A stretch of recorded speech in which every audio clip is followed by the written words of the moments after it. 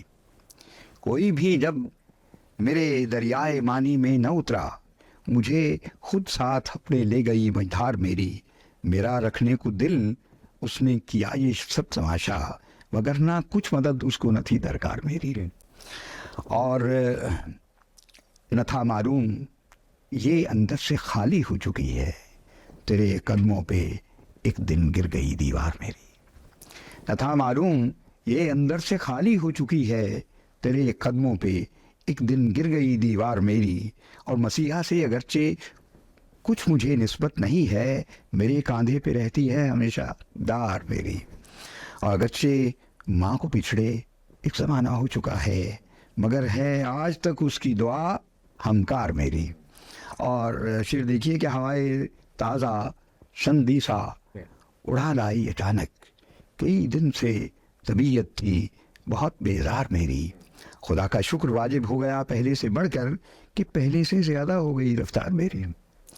اور خدا کا شکر واجب ہو گیا پہلے سے بڑھ کر کہ پہلے سے زیادہ ہو گئی رفتار میری. اور اب کیا ہے آخری مصرع معلوم نہیں ہے میں بھول گیا ہوں اس میں بھی نہیں ہے بہرحال. اور اب ایک نظم میرا خیال سناؤں اور اس کا نظم کا عنوان ہے دہائی.